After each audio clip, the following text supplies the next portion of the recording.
Tere kaunist sügispäeva, oktoober on käes ja mis siin salata, ettevõtjatel on kindlasti kibekiire aeg, sest et aktiivne müügiperiood on alanud. Paljud mõtlevad selle koha pealt, et kas hakata leidma koostööpartnereid ise või minna näiteks messile ja selle tänase webinari teema ongi, et eelseisev Rootsi Malmö mess. Mul on hea meel tervitada Eevi Randpere, kes on Eesti Põllumajanduskojas teinud juba mitu aastat ühistendi mahetootjatele ja täna me räägimegi täpsemalt, mis seal messil on toimunud, kuidas mess on ise arenenud ja kes on need tublid ettevõtted, kes selle kaudu soovivad endale partnereid ja eksporti teha. Nii et tere, Eevi. Tere, Krista. Mulle tundub, et mess on nüüd kuu aja pärast, et tegelikult kõik suur ettevalmistustöö on sul juba tegelikult tehtud. Põhimõtteliselt küll mess on kuu aja pärast, algab 13 sõidame sinna, 14-15 on mess. Enamalt jaolt on tehtud kõik, aga tegelikult on nii, et tegemist jätkub kuni ausalt öelda viimase päevani või selle enne messi. Mis siis, kui suur siis seekord messiala on ja millised ettevõtted siis Eestist messil on esindatud? Eestist on nüüd 6 ettevõtet. Oli algul plaan võtta 10 ettevõtet kaasa, aga ma ei oskagi öelda, mis põhjusel, kahjuks osad ettevõtted ütlesid ära ja samas ka ütleme, et kõik on rahas kinni, et me vähendasime stendi pinda, praegu on 36 ruutmeetrit ja 6 ettevõtet. Kas sa julged öelda ka need vaprate nimed, kes seekord messile välja tulevad? Need vaprad on Amor ehk Ampstükk, siis on Nordic Organic, ka šokolaaditooted, orgaaniline šokolaad, kõik on muidugi mahetooted, Puljon KÜ oma puljongitega, Rõngu Mahl, mis nüüd sai? Salvest vist oli? Ei ole Salvestit. Saaremaa piimatööstus? Saaremaa piimatööstus, jah. Nii et väga erinevatest sektoritest ettevõtted, et kas mõni on ettevõte olnud ka juba mitmendat korda messil? Ja mitmendat korda on Saaremaa piimatööstus, Amor, Rõngu Mahl. Osad ettevõtted on ka vahetunud, ehk et me oleme Malmö messil 3. aastat. Alustasime 3 aastat tagasi sellega, et vaatasime, et kas ettevõtetele pakub see huvi. Esimest korda on siis Malmö messil Nordic Organic, Puljong. Kuidas sulle tundub, kas tegelikult messi kogemus ja enda näitamine sihtturul nagu korduvalt või järjestikustel aastatel on ettevõtjatele oluline? See on ettevõtjatele oluline ja seda ma ei ütle lihtsalt, et ma ise arvan nii, et ma kogu aeg küsin ettevõtete käest, et kuidas moodi ja mis on nende seisukoht, et kuidas moodi esineda messil. Et see, et sa ükskord oled, okei. Aga see, et sa oled seal juba 2., 3., 10. kord, et see näitab seda, et sa oled jätkusuutlik ja sa elad ja töötad ja sul läheb hästi, sellepärast messil osalemine ei ole odav ja mis seal salata, eks siis edasimüüjad vaatavad ka seda poolt, et kuidas sa hakkama saad. 3 aastat on Eesti stend olnud seal väljas. Kuidas sulle tundub, kas mess ise on ka nagu muutunud, et see mess ei ole ainult toidumess, et rootslased teevad sellel ajal nii-öelda 2 erineva sihtrühmale messi, eks ju, et võib-olla sa paari sõnaga tutvustad seda? See on mitte ainult siis mahemess ja toidumess, et seal on ka mahetooted, näiteks kosmeetika, ilutooted, pesuvahendid, pesupulbrid, üsna palju on seal erinevaid kategooriaid. Ja see messiala on jagatud erinevaks nagu tsooniks.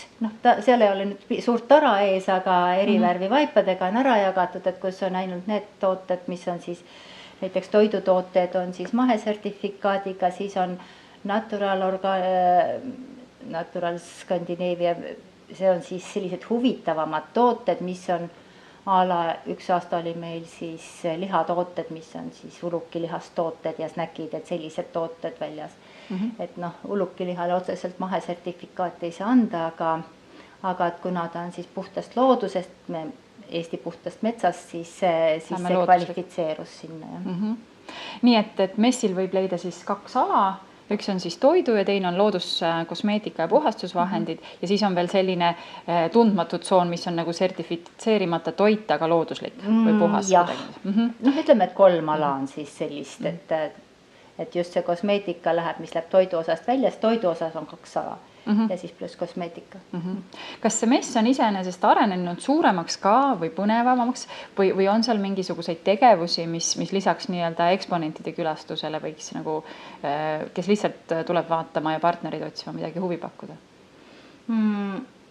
Mess on professionaalidele ehk et siis ma isegi peast praegu ütle, kui see linnarahvas, kes tuleb, et kas palju see pilet maksab, aga ikkagi suunatud on professionaalidele, sellepärast, et müüki seal ei toimu, alkoholi seal ei ole. Ja degusteerimist ka ei ole? Degusteerimine on, aga see on ka kõik, mis on lubatud. Ja lisaks on ka konkurss erinevatele auhindadele võid kandideerida oma tootega, et see on kodulehel kõik olemas ja sealt saate pärast vaadata, kui ma ei hakka ette lugema seal pole mõtet. Et on väga palju kategooriaid, kuhu siis võib oma toote esitada nagu kandideerima. Kas ettevõte peab ise esitama või esitad sina? Ettevõte ikka esitab ise, sellepärast, et oma müügitööga ja oma tootega tegeleb ettevõte ise. Meie oleme see abistav pool. Kas eelmisel aastal osales mõni ettevõte mõnel konkursil ka seal või? Osales mitu ja osalesid Rõngu Mahl, Amor ehk Ampstükk ja Remedivei ja nad said auhinnad ka. Nii et Eestil on tegelikult ikkagi head ja väärikad ja innovatiivsed tooted, et täiesti tasub pakkuda. Igal juhul, sest see tõstab kohe see toote ja samas ka ettevõtte pildile, et tõsi, see ei ole odav, see osalemine, et üks toode maksab 220 €. Et see ei ole nii, et sa võtad oma 10 listi ja paned sinna välja või võid teha muidugi, et aga tegelikult konkursil osalemine on ka tasuline. Ja konkursil osalemine on tasuline ja see nagu tingib selle, et sa ikkagi mõtled välja, mida sa tahad esitada. Et mis on see toode, mis nagu hõikab auhinna järele.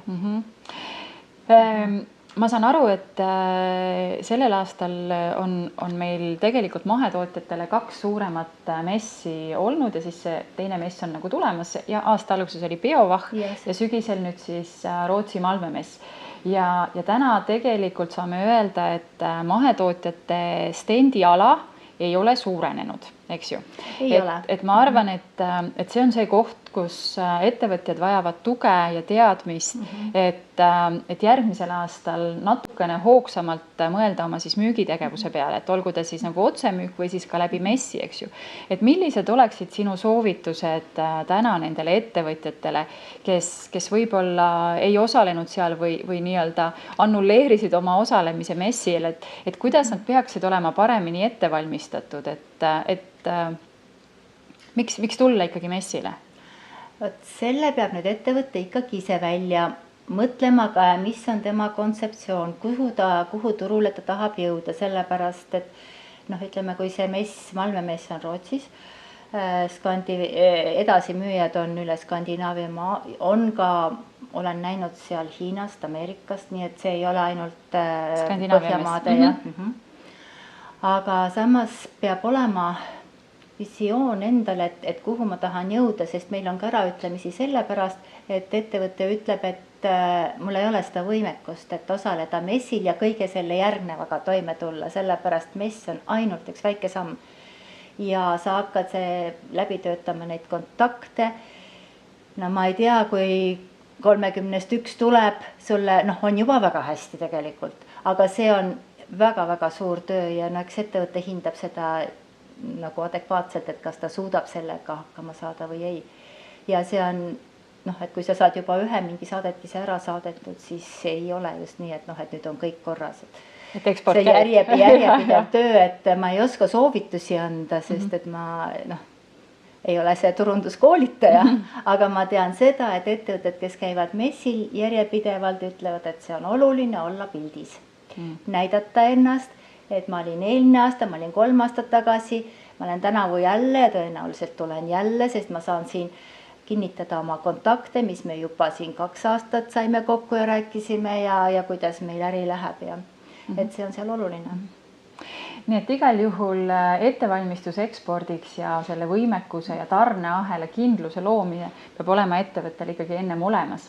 Nii et kui messile minna ja Eevi aitab kindlasti järgmisel aastal samamoodi messi teha ja ootab suuremaid ja julgemaid ettevõtteid, kes siis messialal osaleks. Aga selleks Organic Estonia läheb sellel aastal ka messi vaatama, võtab kaasa oma ühistoote portfelli ja need ettevõtted, kes meie liikmetena oleksid samuti huvitatud Rootsi turust.